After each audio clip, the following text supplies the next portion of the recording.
అస్సలామలైకుం. అందరూ బాగున్నారా? నేను బాగున్నానన్నా. నాకొచ్చిన ఆలోచనతో కొద్ది మందికైనా కడుపు నింపితే చాలనుకున్నా. నా కోసం మీరు చేయాల్సిందల్లా సబ్స్క్రైబ్ చేసి, లైక్ చేసి, షేర్ చేస్తే ఇంకా ముందుకెళ్ళి మరింత మంది పేదలకు సాయం చేస్తాను ఫ్రెండ్స్. ఈరోజు 10 పొట్టేలు తలకాయల కూర చేసి చూపిస్తానన్ను. వీడియో స్కిప్ చేయకుండా చివరి వరకు చూడండికు.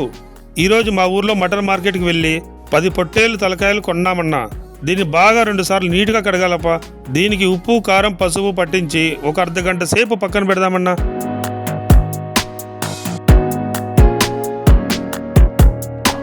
అర్ధగంట అయిందను.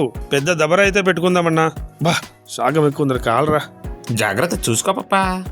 1 లీటర్ ఆయిల్ పోసుకుందామక్క. ఆయిల్ వేడైనాక 16 యాలక బుడ్లు, 12 లవంగాలు, 3 ఇంచుల చెక్క, 1 స్టార్ ఫుల్ వేయాలన్నో. తర్వాత 2 కేజీల ఎర్రగడ్డల్ని చిన్నగా కోసుకొని వేసుకోవాలకో. ఎర్రగడ్డలన్నీ బంగారు కలర్లోకి వచ్చే వరకు కలయబెడదామప్ప.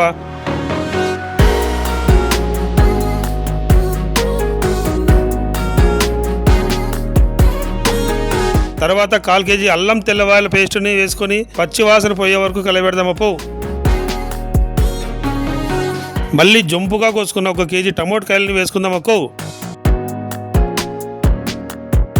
మనం ఇందాక ఒక అర్ధగంట సేపు ఉప్పు, కారం వేసి పక్కన పెట్టాం కదన్నా, అది ఇందులో వేసుకొని ఒకసారి బాగా కలిపెడదాం.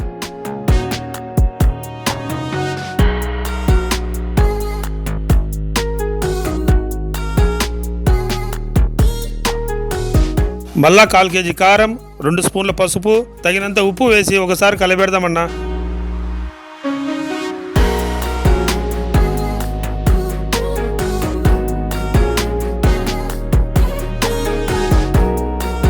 ఇప్పుడు నీళ్లు పోసుకొని బాగా కలియబెట్టి పెద్ద మంట మీద 45 నిమిషాల పాటు ఉడికినిద్దామన్ను.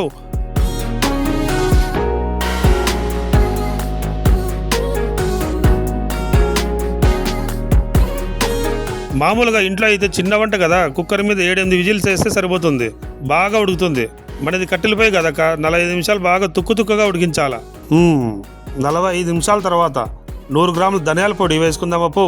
మళ్ళా 1/4 కేజీ కొబ్బరి పొడి వేసి ఒకసారి కలిపెడదాం.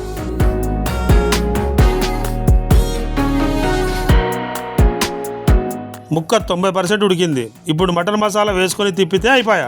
చూడు నా తలకాయ కూర బుడుక్ మన బలి ఉడుకుతోంది కదా. 100% ఉడికిందన్ను. ఇంకా దింపేసి కడాన కొత్తిమీర వేస్తే అయిపోయా.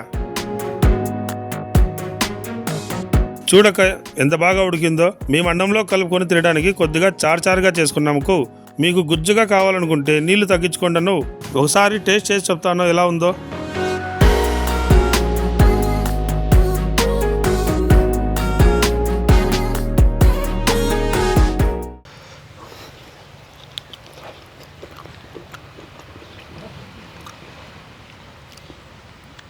ఒక్క మంచి స్మూత్గా ఉడికిందప్ప.